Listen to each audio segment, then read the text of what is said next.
fais-nous du bien et relève notre foi. Règne au nom de Jésus. Amen. Vous pouvez vous asseoir.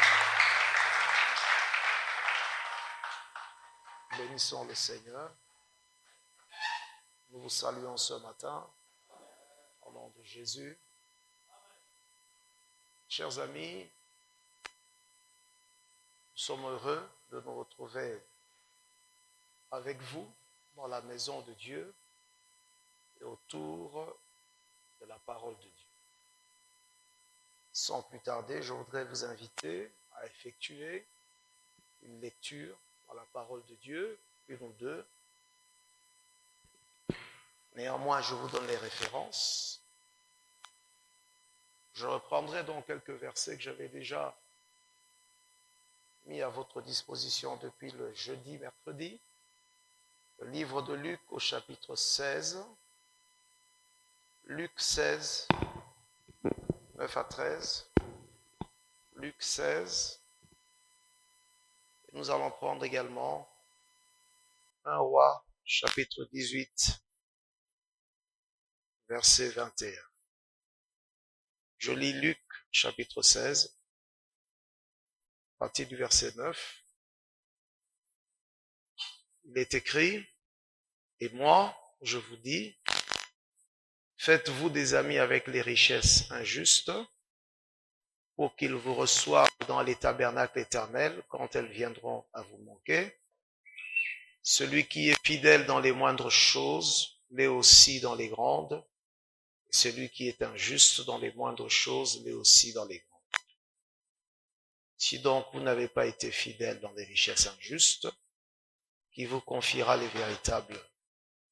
Si vous n'avez pas été fidèle dans ce qui est à autrui, qui vous donnera ce qui est à vous? Nul serviteur ne peut servir deux maîtres, car ou il haïra l'un et aimera l'autre, ou il s'attachera à l'un et il méprisera l'autre. Retenez ceci, frères, vous ne pouvez servir Dieu et Mammon. Vous ne pouvez servir Dieu et Mammon. Nul ne peut servir deux maîtres. Amen. Prenons le livre de 1 Roi, chapitre 18. 1 Roi 18. 1 Roi 18, je lis à partir du verset 20. Akab envoya des messages vers tous les enfants d'Israël et il rassembla les prophètes à la montagne du Carmel.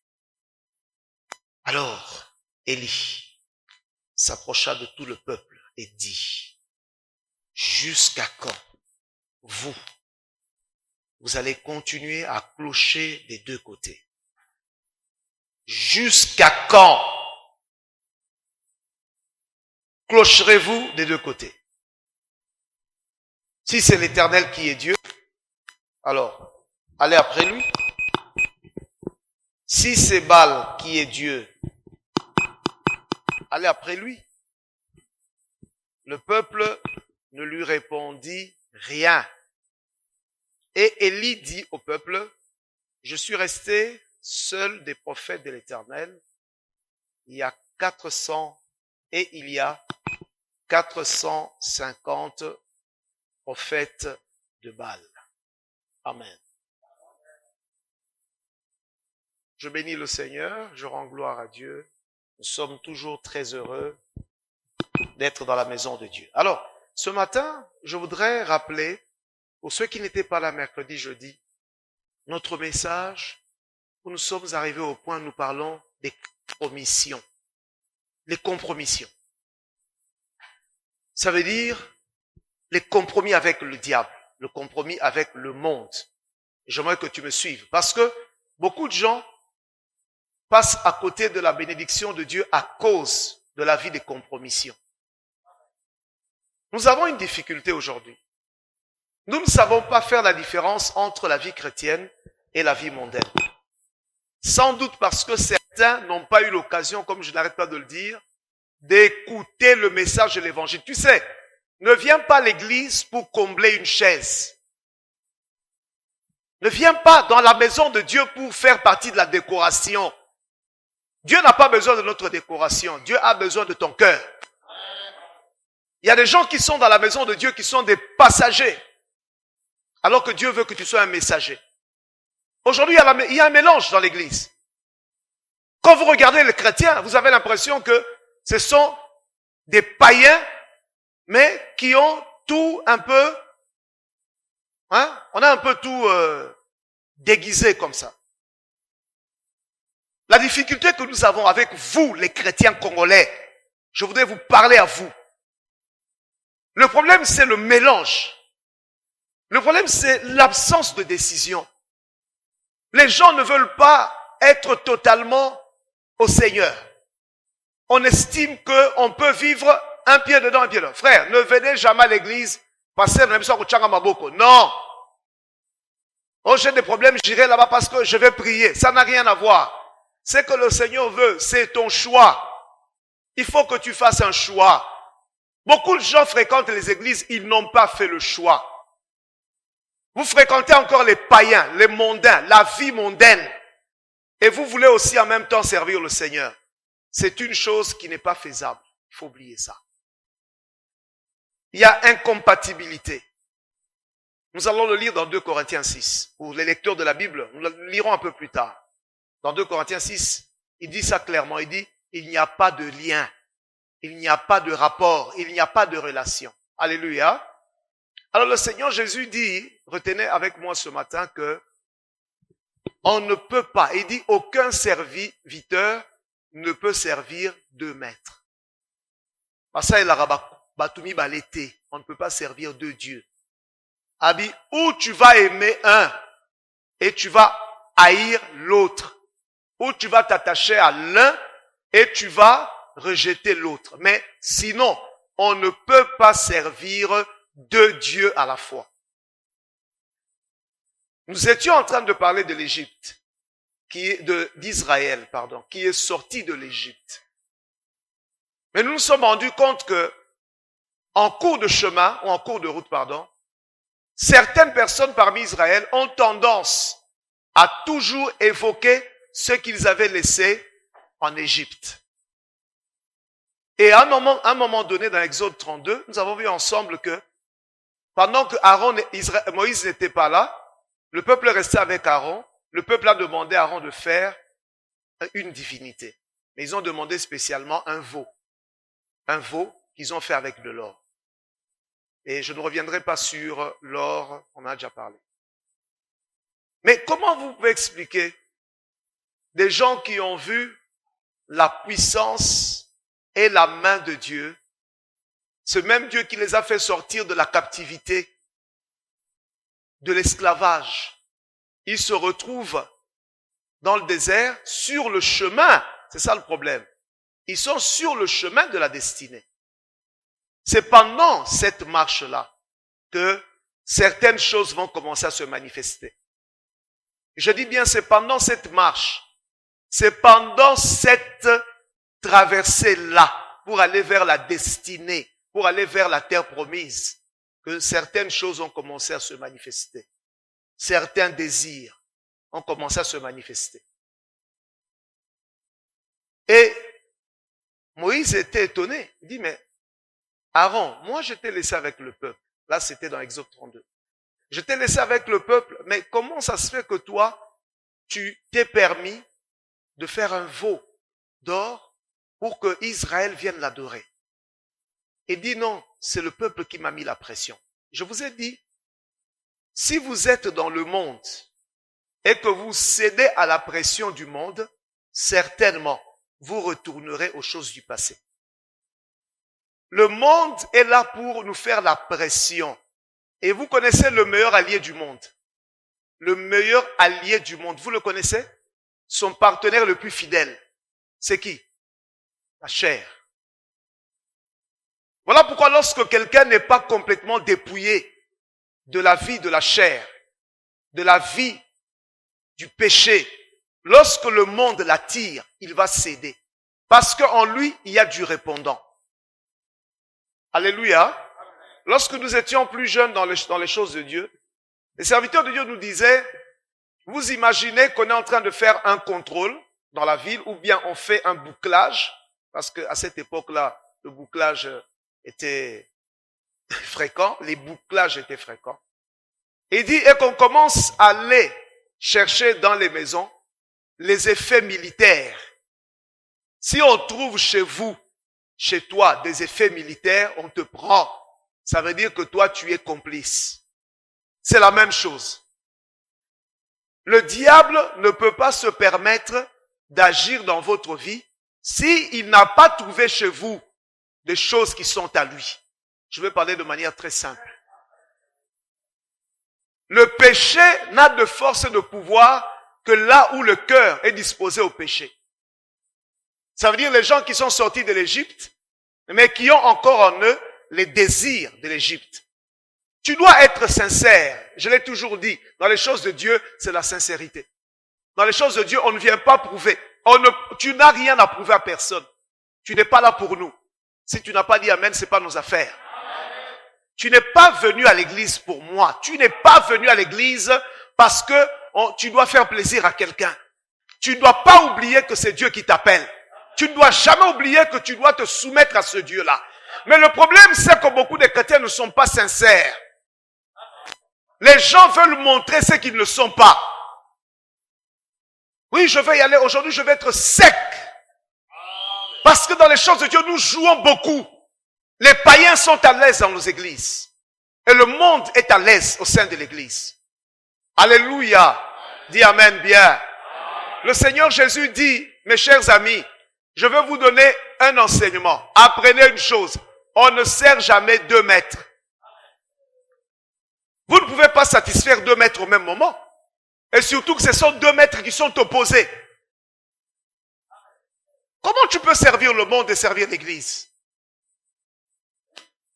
C'est parce qu'en toi, tu es devenu chrétien certes, mais tu n'as pas été libéré du pouvoir de la chair et du péché. Et vous allez constater une chose. Les hommes et les femmes qui ne veulent pas changer, lorsqu'ils sont dans vos églises, et que vous insistez sur le message du péché, ils se rebellent. Parce qu'aujourd'hui, les gens veulent un message qui est taillé sur mesure, qui les arrange. Et vous allez voir les mauvais pasteurs ou les faux prédicateurs. Eux aussi sont passés derrière pour vous dire, ne jugez personne, il n'y a que Dieu qui juge. Si on t'a prêché de cette manière, on t'a menti. L'apôtre Paul a dit, je n'en ai que faire de ceux du dehors. Mais pour ceux du dedans, je vais les juger. Comme nous aussi, nous allons te juger. Oui, c'est la vérité. Nous devons te juger. Tu ne peux pas être à l'église, en train d'acclamer, en train de chanter, en train de danser. Et quand tu es dehors, tu fais exactement la même chose. On ne sait plus savoir quelle est la différence entre la vie chrétienne et la vie païenne. Je l'ai dit, le problème c'est le choix. Alléluia. Le problème c'est le choix. On ne peut pas servir le Seigneur tout en gardant encore les désirs du monde. On doit faire le choix de quitter totalement le monde. Alléluia. Vous savez, il y a beaucoup de gens, ils se sont donnés au Seigneur, mais ils n'ont pas été délivrés. Alors vous allez voir, ils ont encore le poids. Le poids du péché est tellement fort qu'un jour, sous la pression, ils vont céder. Comme Aaron a cédé. Combien d'entre nous ne cèdent pas devant la pression? Combien d'entre nous n'ont pas cédé devant la pression? Et Jésus dit, vous ne pouvez pas servir 2 maîtres. Ou tu sers un, ou tu abandonnes l'autre. Voilà pourquoi regardez.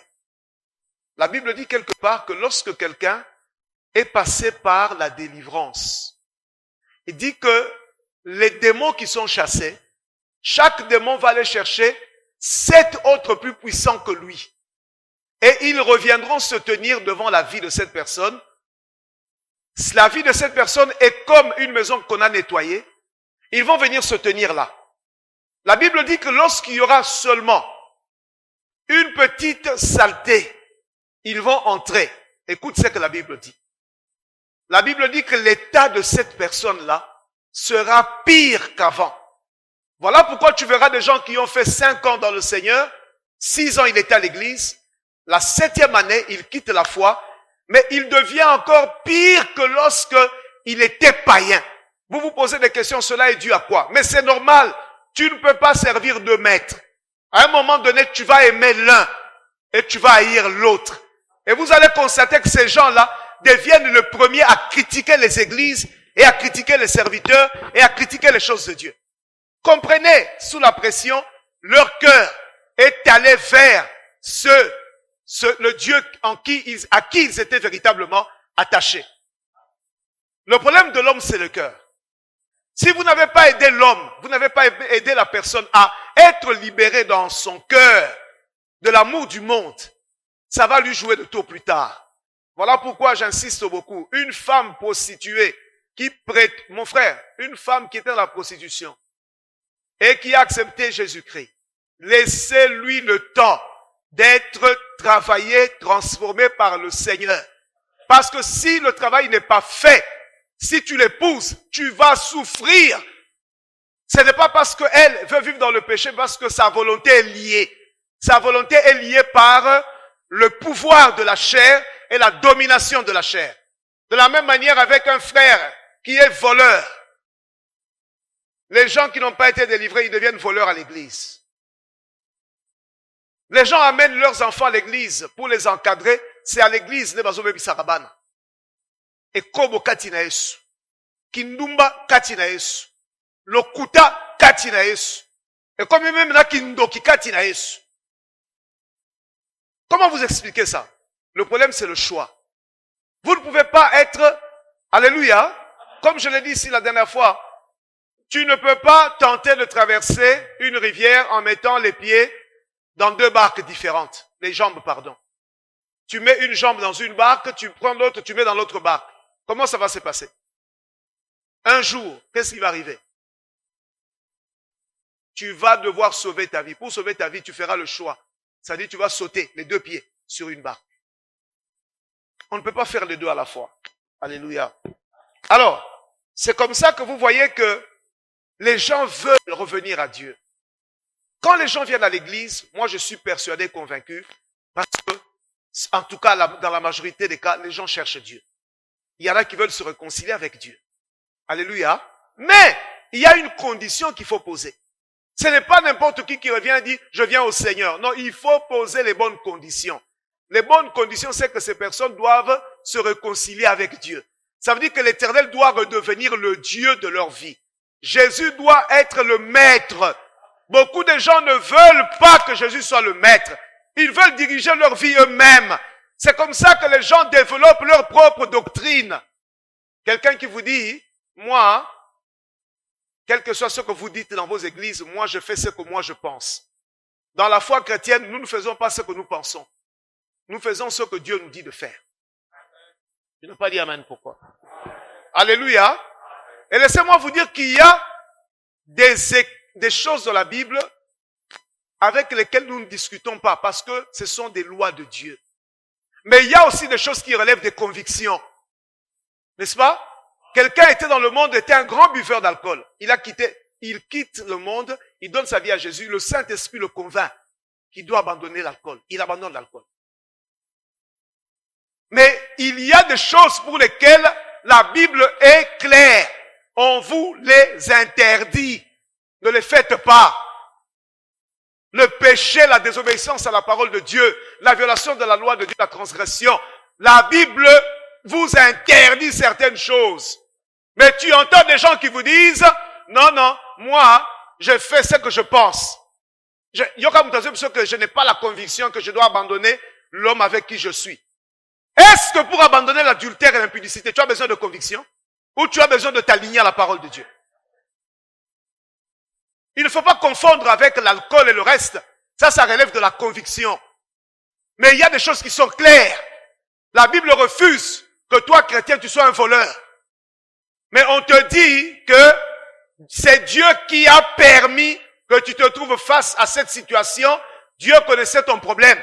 Alors Dieu est le maître, il crée des circonstances. Dieu ne peut pas créer des circonstances pour que toi tu violes sa parole. Dieu ne crée pas des circonstances pour t'encourager au mal. Dieu doit créer des circonstances qui t'amènent à te remettre en question. Alléluia. Alléluia. Et dans 1 Roi 18, le peuple avait été embarqué par Jézabel, qui est venu imposer le Dieu de Baal et les prophètes de Baal. Alléluia. À un moment donné, le peuple a été conduit par ces prophètes-là. Alors, vous savez, Dieu est un Dieu de restauration. Dieu veut la réconciliation avec les hommes. Mais très souvent, les hommes fuient cette réconciliation. En fait, les hommes ne veulent pas s'aligner au protocole que Dieu propose, aux conditions que Dieu pose. Ah non, comme tu es un enfant de pasteur, tu es béni. Un enfant de pasteur n'est pas, tu es béni à cause de la grâce de tes parents, c'est vrai, mais toi-même, tu dois aussi prendre un engagement avec Dieu. Alléluia. Alors, ici, dans 1 Roi 18, le prophète Élie, lui aussi, vient en mission. La mission du prophète Élie, c'est de réconcilier ce peuple avec Dieu. Voilà pourquoi vous allez voir qu'Élie, avant toute chose, il doit d'abord rebâtir l'autel. Ça veut dire que Dieu doit redevenir le maître. Mais Nazotunayo, est-ce que Jésus est toujours le maître de ta vie? Est-ce que lorsque tu poses les actes, tu les poses toujours en fonction de la parole de Dieu? Tu vois, tu es allé trop loin. Tu commences à violer la parole de Dieu comme tu le veux. Et nous faisons même les choses graves, les abominations. Nous allons même dans les fétiches. J'ai vu des soi-disant chrétiens, lorsqu'on a volé les objets chez eux, ils vont vite recourir au service d'un féticheur. Non. Nous sommes allés trop loin. Alléluia. Ah, continue à dire amen. Vous savez qu'aujourd'hui, la chose qui était la plus grave dans la Bible, qui était le fait de verser le sang d'un autre, ça veut dire le crime de sang. Aujourd'hui, nous l'avons coopté. C'est devenu même monnaie courante. Aujourd'hui, les gens sont empoisonnés même à l'église. C'est pour vous dire que nous sommes allés trop loin. Aujourd'hui, nous trouvons normal de briser le mariage de l'autre. Les sœurs à l'église prient en fonction de... J'ai vu des sœurs en train de prier Dieu en disant que le mari qui est avec cette sœur-là, l'homme-là, en réalité, c'est son mari que Dieu lui a préparé. Mais elle attend seulement. Toi, tu attends quoi? Ça, c'est la sorcellerie. La sorcellerie, ce n'est pas de voler sans habit. Et encore que la différence, comme j'ai toujours dit, vous savez, la différence entre le blanc et nous, c'est quoi? Le blanc, quand il fait sa sorcellerie, il va voler avec les habits. Mais l'homme noir, comme il est toujours primitif, il aime toujours voler sans habits. C'est comme ça que tu vois que l'homme noir est brut. Alléluia. Qu'est-ce que... Vous me suivez bien? Mon frère, qu'est-ce qu'Élie fait? Élie sait qu'il faut d'abord rebâtir l'autel. Est-ce que tu peux dire avec moi l'autel? Tu n'as pas dit pourquoi. Ça veut dire que Dieu doit reprendre sa place. Moi, je te pose la question. Dans ta maison, où est la place de Dieu? Dans ta voiture, la place de Dieu est où? Dans ton lieu de travail, où est la place du Seigneur? Dans tes relations avec les autres, où est la place de Jésus? Parce qu'aujourd'hui, quand tu dois faire justice, tu fais justice toi-même. Où est la place de Dieu? Lorsque tu as des problèmes avec les autres, tu fais ta justice à toi. Où est la place de Dieu? Lorsque tu veux même poser des actes, tu fais ce que toi tu veux. Où est la place de Dieu? À quel moment Dieu est devenu notre référence? Élie dit, c'est vrai, je suis prophète de Dieu, mais la première chose, l'autel. Je ne peux pas servir Dieu parmi vous si Dieu n'est pas redevenu votre Dieu.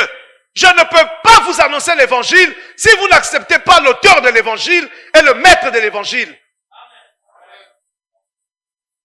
Alléluia. Qu'est-ce que Élie dit? Élie vient à la montagne.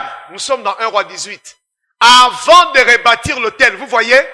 Avant de rebâtir. Parce que Élie ne peut pas se mettre dans ce ministère de prophète tant que l'autorité de son Dieu n'est pas restaurée. Retenez cela. Un bon ministre de Dieu, sans se référer au maître. Mais aujourd'hui, nous venons parmi les gens.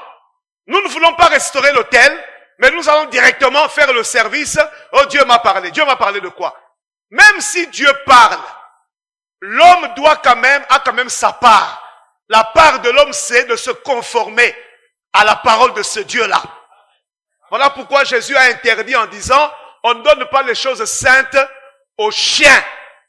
On ne donne pas les choses saintes aux gens qui ont des vies souillées. Alléluia. Amen. Tu entends, jeune homme? C'est ça le problème de nos églises. Même les pasteurs, on ne sait plus s'ils sont chrétiens ou ils sont païens.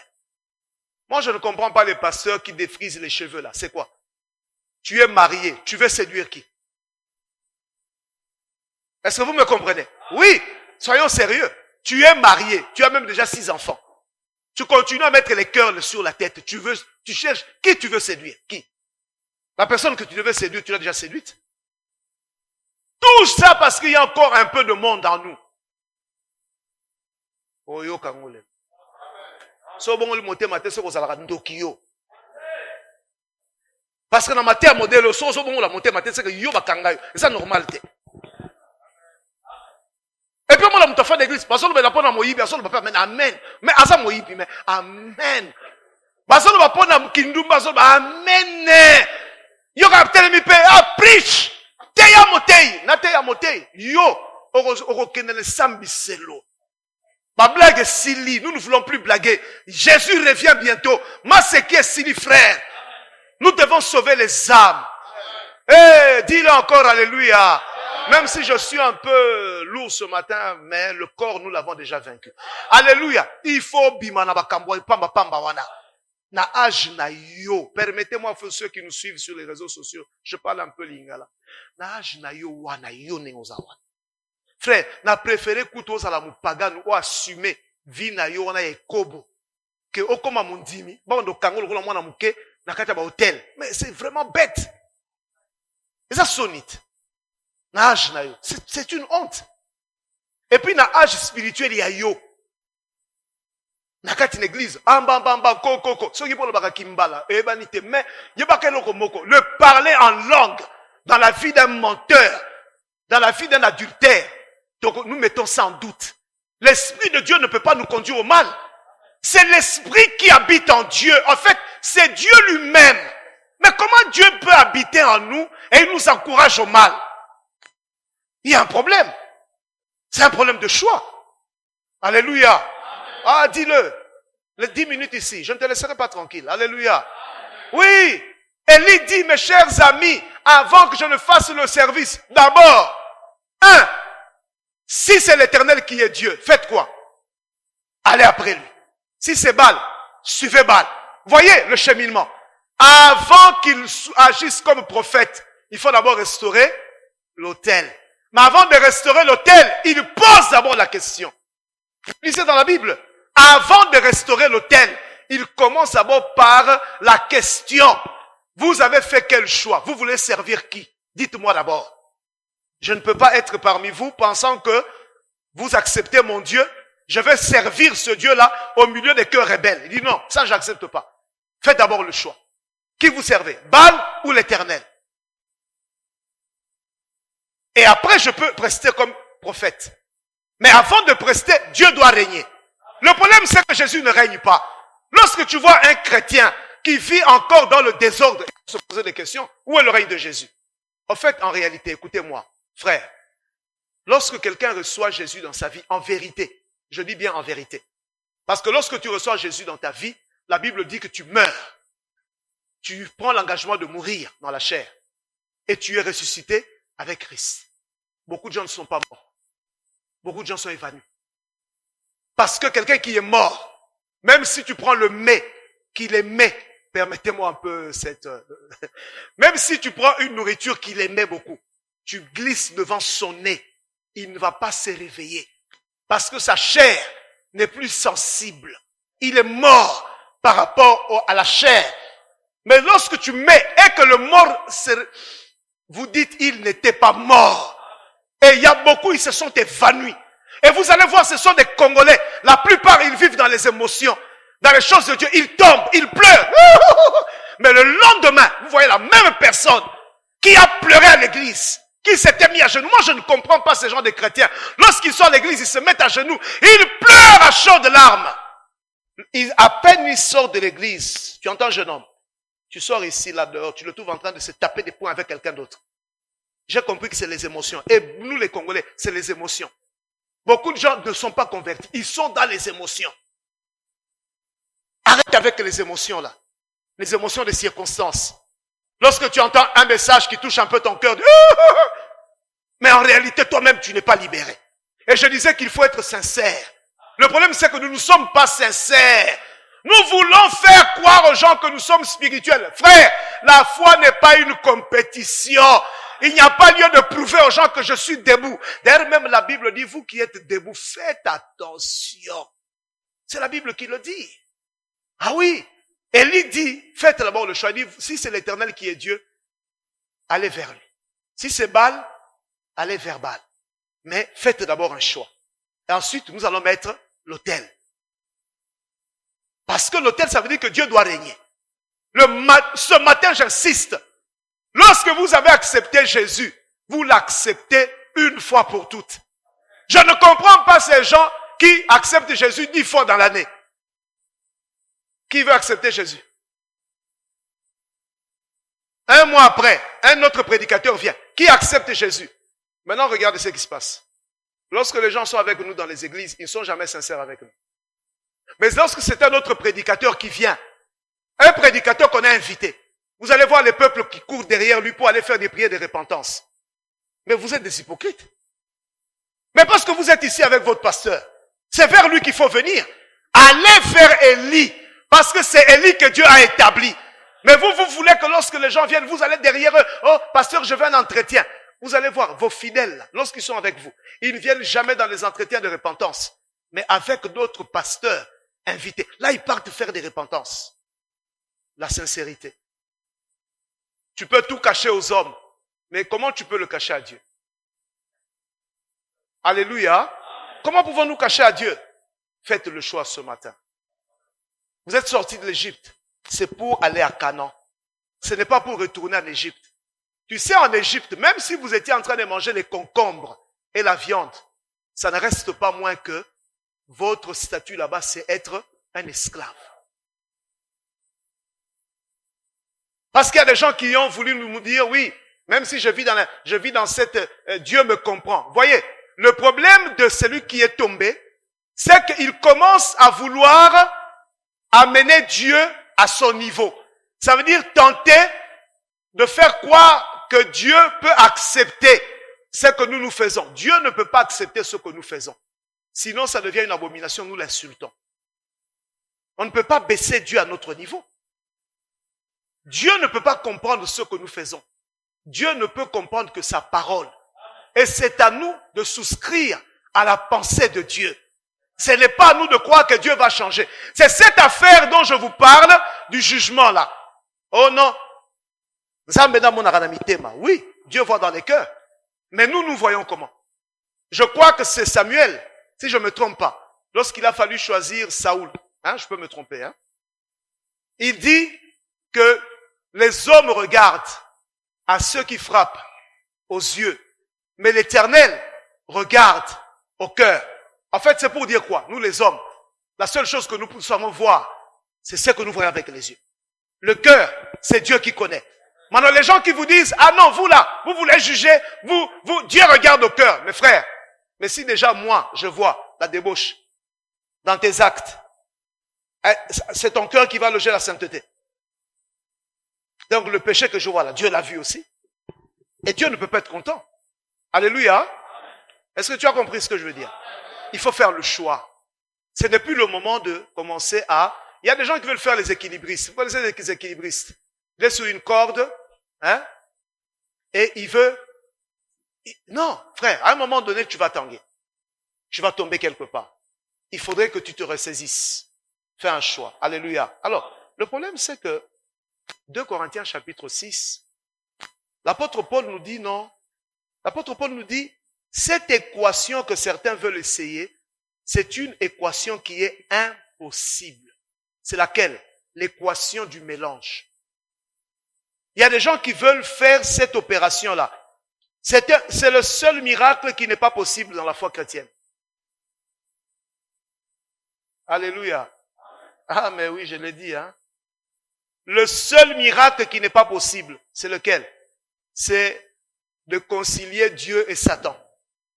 C'est de tenter de concilier la vie du péché et la vie du Saint-Esprit. Ce n'est pas possible. C'est le seul miracle qui ne peut jamais se faire. Et il y a des gens qui veulent tenter ce miracle-là. Surtout vous les jeunes gens. Vous pensez que servir le Seigneur, quand on est jeune, ce n'est pas possible. Non, vous devez servir le Seigneur pendant votre jeunesse. Parce que sinon, vous allez détruire votre avenir. Et retenez avec moi, le péché détruit l'avenir. Alléluia. 2 Corinthiens chapitre 6.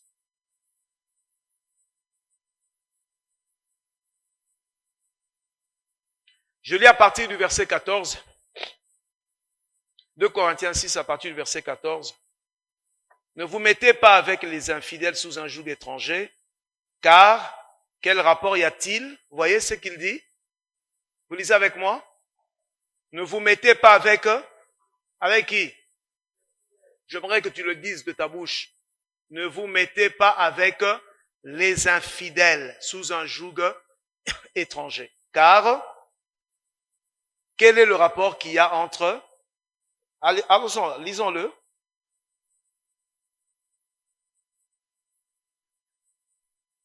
Pourquoi tu vois, tu es tellement dans le péché que tu as même peur de lire la Bible.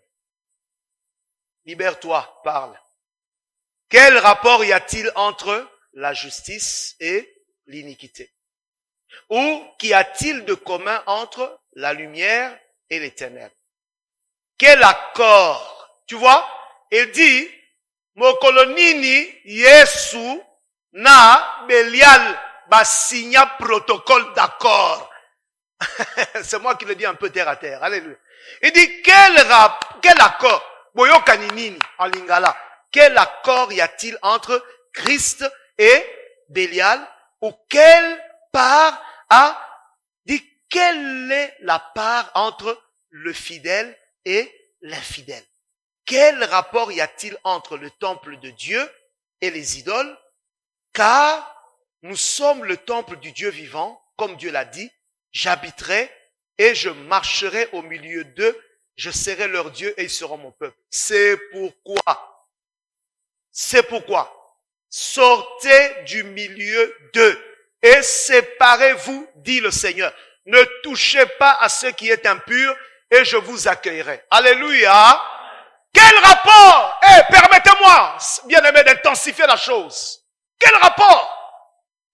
Les gens sont à l'église, mais ils adorent l'argent. L'argent est leur Dieu. Quel rapport? Quel rapport voulez-vous attendre la rémunération des hommes pendant que vous servez Dieu? Vous voyez cette erreur-là.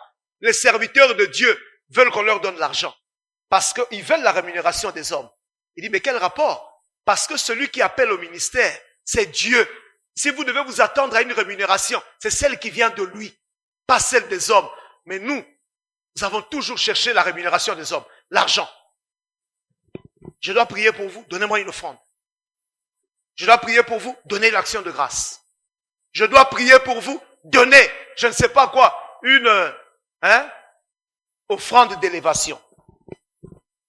Frère, il y a là, est-ce que vous connaissez l'offrande d'élévation? L'offrande d'élévation, c'est celle de Jésus. Parce que la Bible dit, quand je parle d'élévation, c'est quoi? C'est l'offrande d'ascension.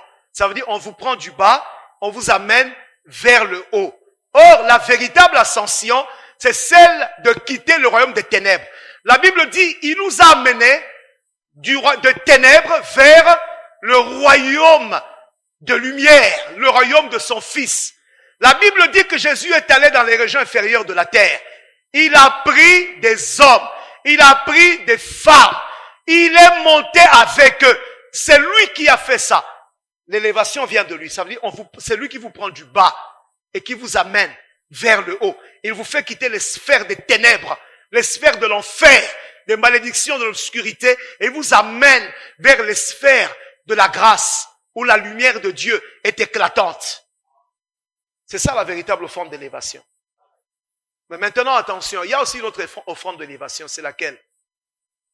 C'est le livre de Psaume chapitre 23. Il dresse une table en face de mes adversaires. Alléluia. Il ondule ma tête et ma coupe déborde. C'est simplement pour vous dire, personne ne peut recevoir l'avantage de Dieu de voir une table dressée s'il n'est pas près de Dieu. Pour que Dieu dresse une table, il faudrait que vous soyez près de lui. Vous avez compris? Maintenant, c'est lorsque vous êtes près de Dieu qu'il va maintenant mettre une table devant vos adversaires. Et l'obéissance à Dieu commence à vous permettre d'aller de l'avant et de monter. Le problème, c'est la conversion. Les églises sont remplies des inconvertis. Je suis désolé, ce matin, quelqu'un doit donner sa vie à Jésus. Arrête de te faire trop de peine, de mal pour rien, te réveiller à 7 heures pour venir à un culte de 9 heures du matin si tu n'as pas donné ta vie à Jésus. C'est Jésus qui voit ta vie. Il te dit, fais le choix. Tu ne peux plus vivre un pied dedans, un pied dehors. Il y a des gens qui viennent à l'église par tradition. Il y a des gens qui viennent à l'église par habitude. Il y a des gens qui viennent aussi à l'église par simplement sympathie. Il dit non, vous devez faire le choix. Et l'apôtre Paul dit, il n'y a aucun rapport. Je dis à quelqu'un, il n'y a aucune relation, ce n'est pas possible. Les gens vivent dans le mal, mais ils veulent les prophéties. Tu veux les prophéties pour faire quoi? Parce que tu n'as pas donné ta vie à Christ. Tu as donné ta vie à Christ. Tu vois comment beaucoup de gens vivent? Ils sont comme dans une voiture. Ils veulent servir le Seigneur avec les freins à main. C'est-à-dire, il avance un peu, il tire. À quel moment tu vas te décider? Élie dit, à quel moment? Ça va arriver quand? Il dit, tu attends quoi? Vous attendez quoi? Qu'est-ce que tu attends? Faites un choix. Il n'y a pas de rapport entre la vie chrétienne et la vie païenne. Ce n'est pas possible. Tu ne peux pas être dans la maison de Dieu et entre-temps, tu vis encore la vie de la chair. Mais ceux qui vivent dans la vie de la chair, c'est parce qu'ils ne sont pas délivrés de la chair. Et comme je vous ai dit, ce qui nous manque au Congo, c'est la consécration. Nous n'avons pas la dimension de la consécration. Ça veut dire que nos vies appartiennent entièrement à Christ. Et tout ce que nous faisons, c'est pour Dieu. C'est ça qui nous manque. C'est comme ça que nous nous permettons dans les fêtes, boire l'alcool, faire. En fait, nous faisons tout ce que les païens font. À la seule différence qu'eux, ils vont pas à l'église, nous allons à l'église. Mais alors, quelle est la différence?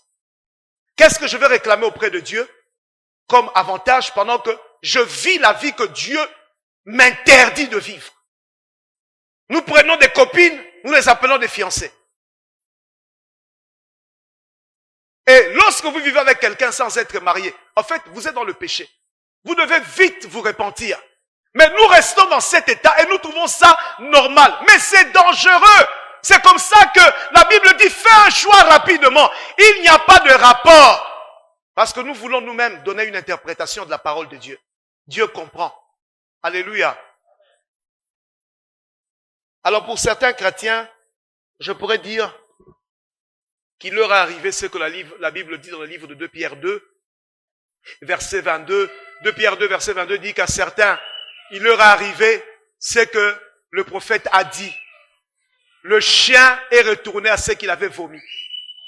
Tu avais vomi l'impudicité. Tu es retourné faire quoi là-bas? Alléluia.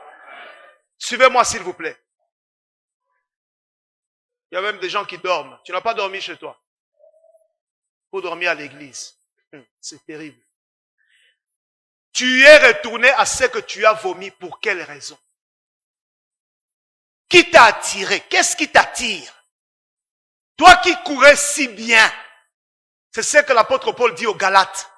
Vous, les Galates, vous qui étiez en train de courir correctement, vous qui marchez bien, et dit, pourquoi vous êtes retournés? Cette influence ne vient pas de Dieu. Et je dis à quelqu'un, chaque fois que le péché se présente à ta porte, c'est une mauvaise influence. Elle ne vient pas de Dieu. Elle vient de celui qui veut t'amener en enfer. Et l'enfer existe. Dis amen, alléluia. Alors je disais à ma femme l'autre fois pour rigoler, je dis, mais il y a quelque chose de drôle avec les gens. C'est que lorsque quelqu'un veut faire de la rébellion, ou bien il veut, je sais pas, il veut partir, claquer la porte, vous allez voir que je ne sais pas comment les gens arrivent à faire ça. Il va toujours prendre 2, 3 individus qui va convaincre. Il y a toujours quelqu'un qui est prêt à partir. Et ça s'est passé exactement comme ça avec le diable. Il était là-bas au ciel, il fait la rébellion. Il a pris quelques individus et quelques anges. Ils sont partis. Et aujourd'hui, il y en a aussi qui sont prêts à suivre le diable jusqu'en enfer. Ton âme est trop précieuse pour que tu la gères avec légèreté. Je n'ai pas entendu. Il y a des gens qui pensent que parce qu'ils ont 18 ans, 20 ans, ils ne mourront pas. Ma fille, mon frère, mon fils, tu peux mourir à tout moment. Et si tu meurs, tu iras où? Parce que parfois nous blaguons avec ces choses. Jésus va revenir. Nous allons faire quoi? Nous irons où? Nous pouvons nous mettre ici pour prophétiser. Oui, vous savez, comme je suis allé dans une province, je n'arrête jamais de donner ce témoignage. J'ai vu. Bref, vous n'avez pas encore vu les prophètes. Ici, vous blaguez. Il faut aller à Mbushima et tu verras ce qu'on appelle un prophète. Ici, vous ne connaissez pas les prophètes. Les prophètes ici sont gentils, ils sont civilisés. Il faut aller là-bas, tu sauras ce qu'est un prophète.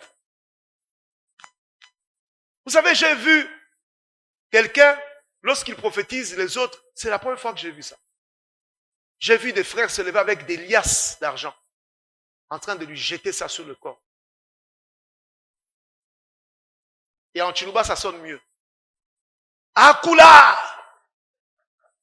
Et parle! Vous savez, nos mauvaises habitudes là, nous avons amené même en Europe.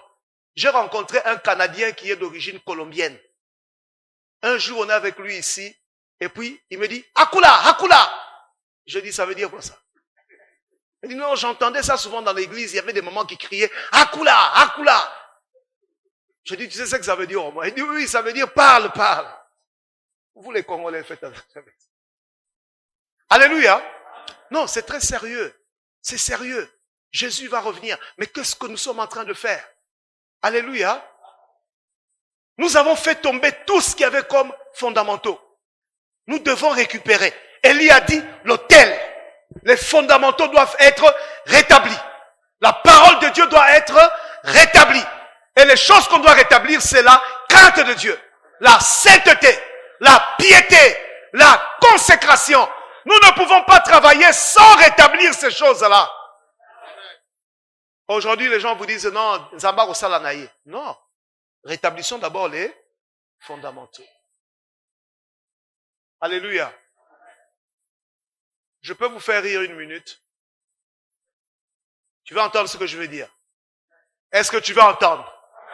Frère, ma soeur, même si tu veux te marier, hein? À ta âge qui hein? Pardon. Kokota, et pas un vétéran, s'il te plaît. Est-ce que tu sais ce que je veux dire? Je vais te l'expliquer en 2 mots, tu comprennes. Au début, ceux qui m'ont donné dans ma casse, ma critère est en sous. Quand on doit recruter dans un, c'est là, tu vois les équipes de football, les critères.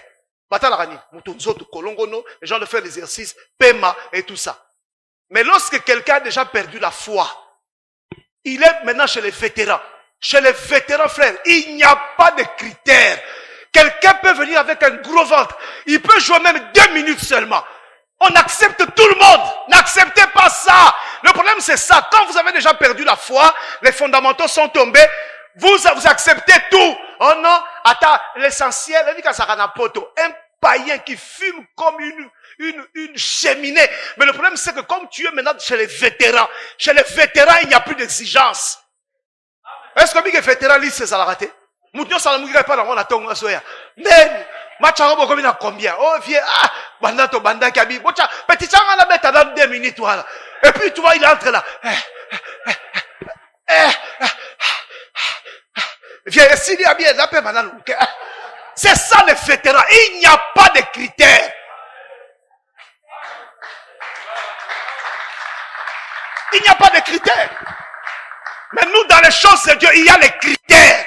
Même Même si tu as 60 ans, tu dois apprendre à craindre Dieu. Ne dis pas parce que là j'ai passé, maintenant je dois tout accepter. Non! Reconstituons les fondamentaux. Même si j'ai 60 ans, je dois craindre Dieu. Même si là j'ai passé, je dois restaurer l'autel. Dieu doit rester le maître. La parole de Dieu doit conduire ma vie. L'évangile doit conduire mes pas. Mon cœur doit marcher avec le Seigneur. Aujourd'hui, il y a des gens, ils ont perdu la foi. Parce que les fondamentaux sont tombés. L'autel doit être restauré. Le choix doit être fait. Jésus doit redevenir le Seigneur et le Maître. Pourquoi quand tu étais jeune fille, tu disais, moi, je vais épouser un homme de Dieu.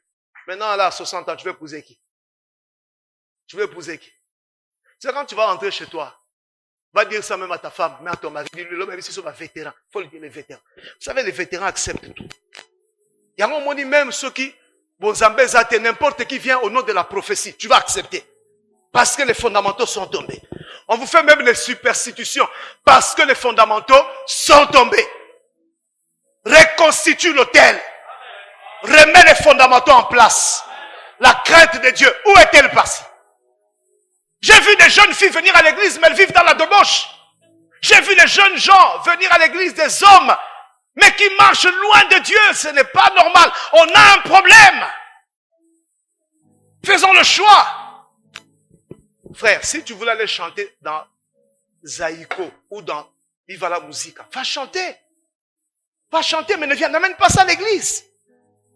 Vous allez constater que beaucoup de chantres là, soit à quel côté vous avez la place. Alors, ça veut dire qu'église va qui parle là-bas. Au moins, on a 60 ans, ça clip. Comme ça, on a fait Nathalie, moi, ça a dit, maman, ou mukolo boy.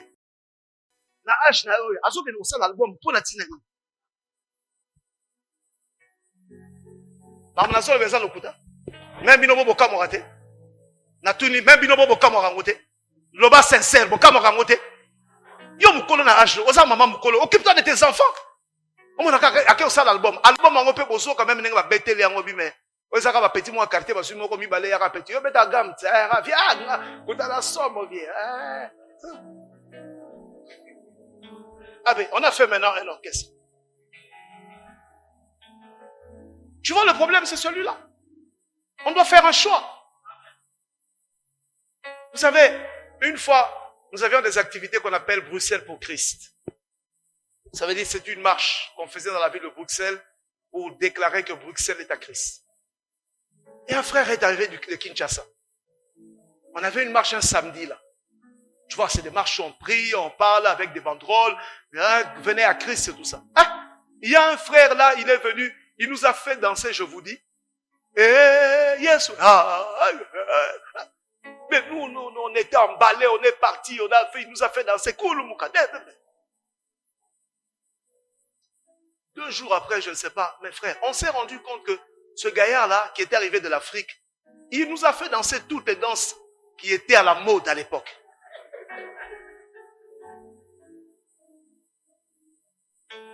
Ce que je vous dis, c'est sérieux, on rigole. Mais c'est parce que les gens viennent à l'église, mon frère, ma sœur. Fort heureusement, ce n'est pas à nous de décider qui doit entrer à l'église, qui ne doit pas à l'église. Heureusement. Parce que nous avons une justice qui est suyée. Tout ce que nous avons n'est pas parfait. Il n'y a que Dieu. Et Dieu sonde les cœurs, c'est vrai. Mais prenons aussi la décision. On ne peut pas fréquenter les églises tout en restant païen. Quelle est l'image de Dieu? Quel est le témoignage de Dieu dans cette affaire? Alléluia. Et écoutez-moi, pardon, donnez-moi 5 minutes. Vous savez que le livre d'Ésaïe 55 nous dit que les pensées de Dieu, je crois que c'est 7-8, c'est nous. Les pensées de Dieu ne sont pas nos pensées. Les voies de Dieu sont insondables. Il dit, autant les cieux sont éloignés de la terre, autant les pensées de Dieu. Regarde-moi ici. Est-ce que tu as déjà bien réfléchi sur ce verset-là? Autant les cieux sont éloignés de la terre, autant les pensées de Dieu sont éloignées des nôtres. N'est-ce pas? Ok, regarde-moi. Moi aussi, j'ai donné une interprétation à cela. Ce que j'ai voulu dire, c'est quoi? Les ambitions des hommes ne sont pas les ambitions de Dieu. C'est comme ça que tu vois dans le livre de Jacques, chapitre 4, qui dit que vous priez, vous demandez, vous ne recevez pas. Vous recevez parce que vous demandez mal. Vous demandez pour satisfaire vos passions. Mais en fait, le problème, c'est quoi? Nous avons des ambitions qui ne sont pas les ambitions de Dieu. Et certaines personnes sont venues dans l'œuvre de Dieu avec des ambitions qui ne cadrent pas avec les ambitions de Dieu. Mais ce sont leurs ambitions personnelles.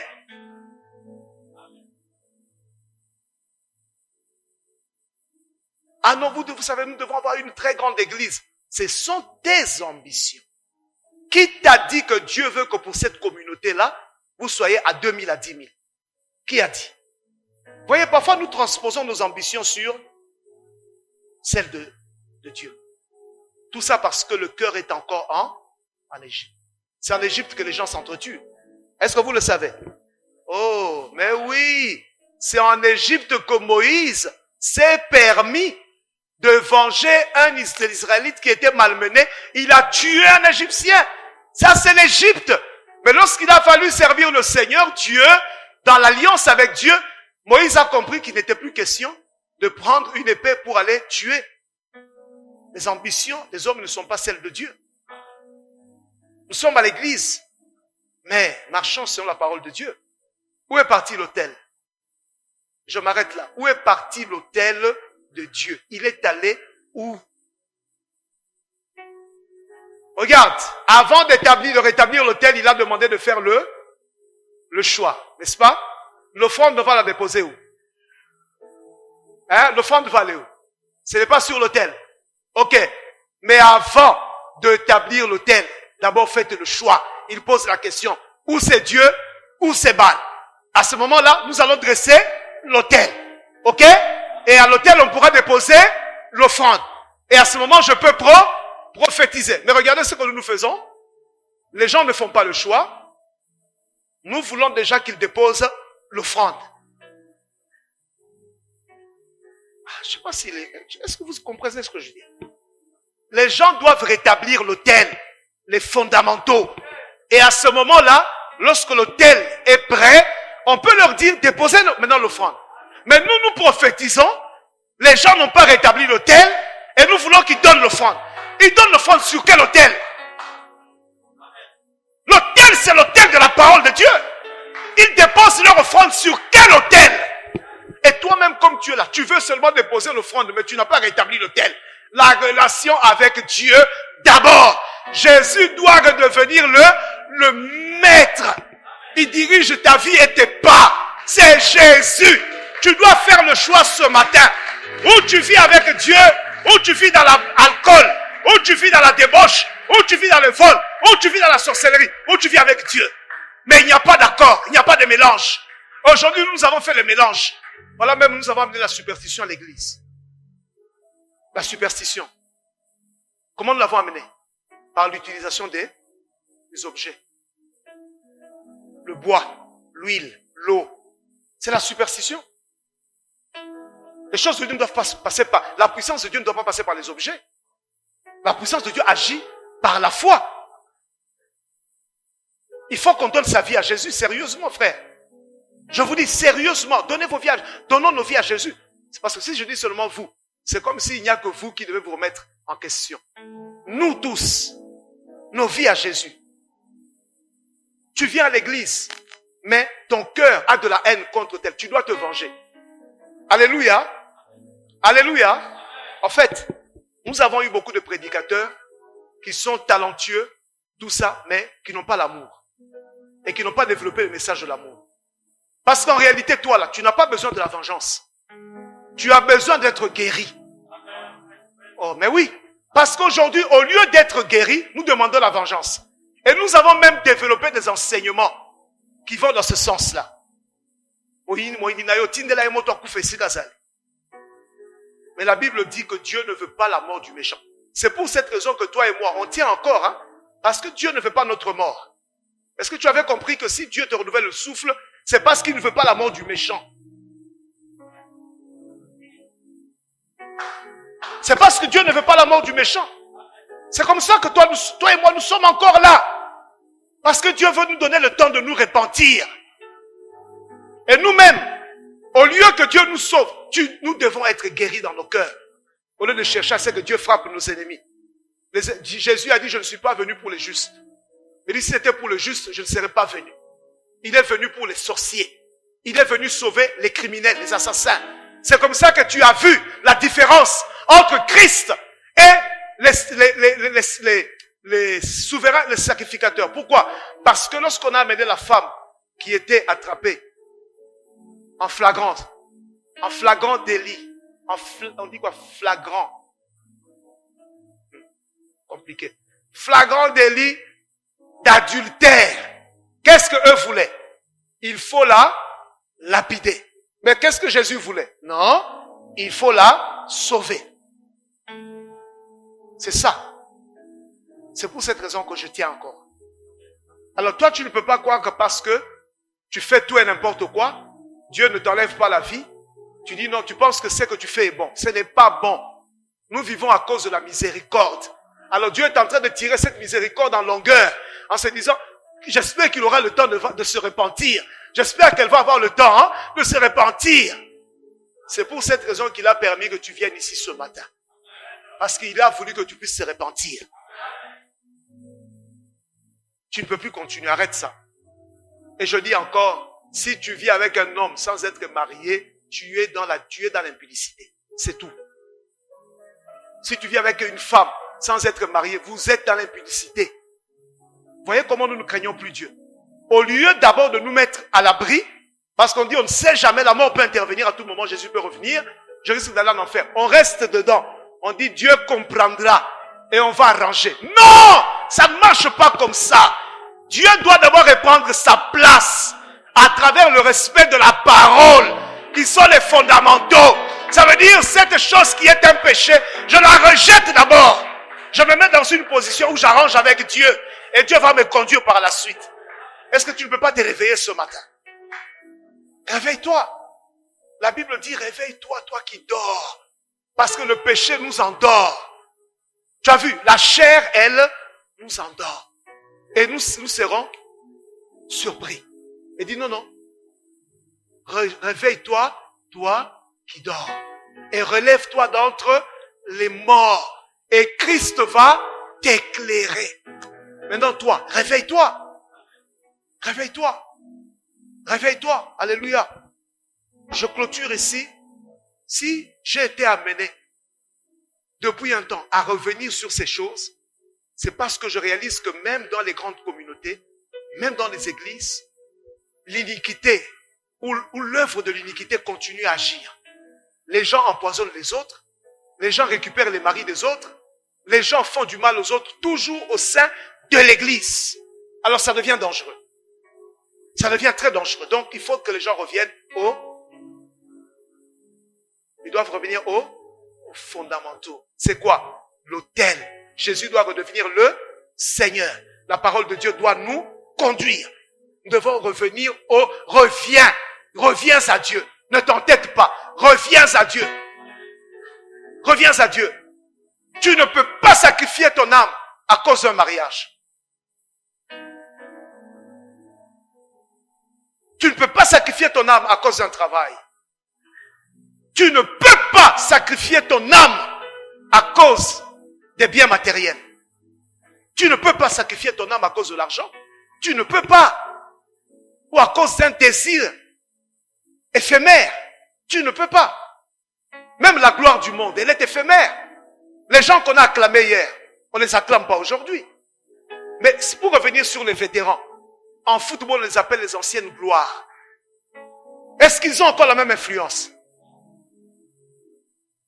Vous savez, il y a des choses du passé qui restent dans le passé. Il ne faut pas amener ça dans la vie avec Christ. Il y a une décision à prendre. Pourquoi nous nous entretuons? Pourquoi nous nous disputons entre nous? Pourquoi nous nous querellons? C'est parce que nos cœurs, beaucoup d'entre nous, les cœurs sont retournés. On se rend plus compte. Mais nous sommes redevenus pratiquement comme des païens. Est-ce que nous nous aimons encore? Est-ce que nous sommes encore prêts à nous faire du bien les uns les autres? Frères, s'il vous plaît, revenons à Jésus. Revenons à Jésus. Le diable nous a menti. Il a essayé de faire croire à certaines personnes qu'ils peuvent marcher loin de la parole de Dieu, mais être bénis par Dieu. C'est faux. J'affirme ce matin que Dieu ne bénit pas ceux qui marchent dans la rébellion. Dieu ne bénit pas les rebelles. Si tu veux que Dieu te bénisse, alors essaie un peu de t'amender. Permettez-moi de vous dire ceci. Hier, je parlais avec des bien-aimés. Je leur ai fait une illustration. Regardez-moi ici. Je leur dis, lorsque tu es en train de rouler, tu as ta voiture, tu roules, tu vas quelque part, tu as une destination qui est connue, suivez-moi bien, et que tu sens qu'il y a une anomalie sur le véhicule, le pneu commence à secouer, chimie mokozo salama. Qu'est-ce que tu fais? Si tu es une personne normale, tu fais quoi? Merci. Vous faites quoi? On s'arrête. Pourquoi on s'arrête? On s'arrête parce qu'on doit faire l'état des lieux. On sort, on regarde. Qu'est-ce qui ne va pas ici? Parce que si ce véhicule est problématique, je n'arriverai pas. Ou alors, ça va me retarder. Vous comprenez? Donc, un homme sage, il doit d'abord s'arrêter. Il sort du véhicule. Il fait quoi? Il fait un état des lieux. Qu'est-ce qui ne va pas? Les pneus? C'est l'huile? Qu'est-ce qui ne marche pas? Si je n'arrange pas ça, je risque de ne pas arriver à destination. Par contre, ceux qui aiment s'entêter, qu'est-ce qui va arriver? Ils vont connaître un dommage plus tard. Peut-être un accident grave. Tout le véhicule est sinistré. Ça devient irrécupérable. Vous savez, il y a des situations dans nos vies qui sont tellement pourries que ça devient irrécupérable. Et il faut éviter que la situation pourrisse. Parce que si elle pourrit, ça risque d'être compliqué. Pendant qu'on te parle, tu es là, jeune fille. On te dit, fais attention. Mais toi, tu aimes le péché. Qu'est-ce qui va arriver? On t'engrosse. Tu tombes enceinte, ça devient une situation grave. Mais comme nous vivons pour les yeux des autres, que diront les gens? Qu'est-ce qu'on fait?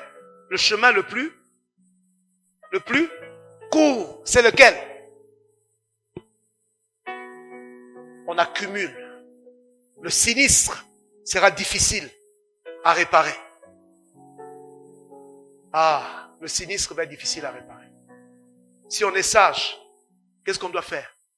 On doit s'arrêter. C'est ça que je voulais dire ce matin. Arrête-toi d'abord. Est-ce que tu as compris? Tu dois faire quoi? Dis-le. Qu'est-ce que je dois faire ce matin? Je n'ai pas entendu. Je fais quoi? Dis avec moi, je dois m'arrêter. Dis-le. Dis, je dois m'arrêter maintenant. Ok? Arrête-toi et fais un état des lieux. Ce que nous appelons l'introspection. Nathalie Katinanga. Qu'est-ce qui marche? Qu'est-ce qui ne marche pas? Qu'est-ce qui ne va plus? Ma pneu ezalaka malamu. Et comme il boit pour nani. Et là on dit les baby si moteur wana. Et là on dit les autres baby sa mutuka oyo. Qu'est-ce qui ne va plus chez moi? Et là on dit les autres tabula suma la mutena bomo inanga. Na zongeli biloko nini oyo. Les autres baby saka bomo inanga. À quoi suis-je retourné? C'est quoi? Qu'est-ce qui me cause problème aujourd'hui? Fais la bonne réflexion. Et quand tu fais ça, l'Esprit de Dieu, qui est l'Esprit de sagesse, il va te conduire. Et il va t'aider. Il va nous aider. Nous nous inclinons et nous voulons prier Dieu. Que Dieu te bénisse. Que Dieu te bénisse. Inclinons-nous d'abord, nous voulons prier. Je dis, nous devons d'abord nous arrêter. Inclinons-nous, soyons calmes d'abord. S'il vous plaît, je voudrais qu'on prenne ne fût-ce que 2-3 minutes. Nous avons les yeux fermés. J'aimerais que tu t'arrêtes. Arrête-toi d'abord. Arrête-toi. Tu me suis? Là où tu es assis, arrête-toi d'abord. Ok? Maintenant, fais un peu une introspection. Fais un peu une remise en question. Regarde un peu ta vie. Est-ce que ta foi, elle est toujours la même? Est-ce que tu pries toujours comme tu priais avant? Est-ce que tu sers encore Dieu avec le même cœur? Est-ce que quand tu viens à l'église, c'est comme au premier amour? Et là, on dit comique na bon moïna yo. Qu'est-ce qu'il... Et là, on dit ma bé et koti na bon moïno lelo. Et là, on dit les autres bébés, c'est tamboli na yo. C'est quoi? Au koti na vie à lokuta? Au koti na vie à bonganga? Au koti na bakisi? Au sali nini? Au songe na vie à masanga? Tu es... Aujourd'hui, permets-moi de le dire comme ça. Arrêtons-nous et faisons quand même une petite introspection. Remettons-nous un peu en question. Il y a même des choix que nous avons faits. Mais tout ça, dans la distraction. Parce que nous n'étions plus avec le Seigneur. Ça nous a causé des problèmes. Je demande à tout celui qui ce matin, celui qui est là, et qui est en train de réfléchir, et qui réalise que vraiment, non, il y a des choses qui se sont introduites dans ma vie que je dois rejeter. Je dois me repentir. Si tu es là, là où tu es, je te demande simplement de te lever. Et je veux prier avec toi. Merci mon bien-aimé. Oh, je vais à l'église. Tu vas à l'église. Tu vas à l'église. Tu continues à vivre dans la mondanité. Tu vas faire quoi à l'église? Tu vas faire quoi? Non, ça ne sert à rien. Je demande à tout celui qui veut se lever de le faire vraiment librement. Si tu sais que tu dois t'arrêter aujourd'hui, tu as fait une remise en question, tu t'es rendu compte qu'il y a des choses que tu commences à faire dans ta vie qui n'honorent pas Dieu. Nous allons prier pour toi. Tu ne peux pas continuer comme ça. Tu es en train de bloquer toi-même ta vie. Tu es toi-même en train de bloquer tes voies. Toi-même. Et après on va dire le diable. Mais le diable, c'est nous qui lui avons ouvert les portes. Je m'adresse encore à quelqu'un. Tu es un enfant de Dieu. Tu es retourné à la vie du monde. À la vie de la chair. Aujourd'hui même, la voix de Dieu que tu entendais, tu ne sais plus l'entendre. Les dons de Dieu qui étaient en toi, où sont-ils passés? Ta vie de prière, elle est où? Tu es devenu un chrétien du dimanche. Alors que toi, avant, tu fréquentais la maison de Dieu. Même si ce n'était pas ici. Même si c'était ailleurs. Mais tu étais un chrétien. Mais aujourd'hui, tu es où? Si tu es là et que tu as entendu la voix de Dieu, n'endurcis pas ton cœur. Nous allons prier pour toi. Je lance encore un dernier appel. N'endurcis pas ton cœur. Parce que tu ne sais pas ce qui va arriver demain.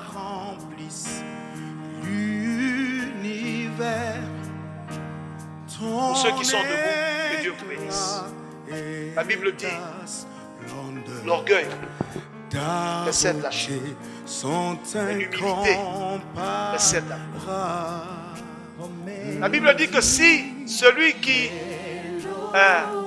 on dit quoi? Celui qui avoue, celui qui reconnaît ses transgressions et qui les avoue, il obtient miséricorde. Mais celui qui ne le fait pas, celui qui les cache, c'est ça. Il ne faut pas cacher ses transgressions. Ne vis pas pour nous. Ne vis pas pour ta maman, parce que ma maman est là. Si je me lève, ma maman va me poser des questions après le culte. Oui, toi, de quoi tu voulais te repentir? Non. Non, il ne faut pas dire ça. Répondons-nous sérieusement. Levons nos mains vers le Seigneur. Ne fais pas une prière de plus, mais fais une prière sincère. Parce que nous avons dit que la sincérité est l'éternel. Amen. Tu peux répéter avec moi ces paroles, s'il te plaît. Seigneur Dieu, je sais que tu m'aimes. Je crois dans ton amour. Je crois dans ta grâce. Ce matin, j'admets et je reconnais que j'étais loin de toi. Je reconnais que je devais m'arrêter. Et je m'arrête. Je fais une remise en question. Et je réalise que j'ai besoin de retourner à toi. Ainsi, papa, je reviens à toi.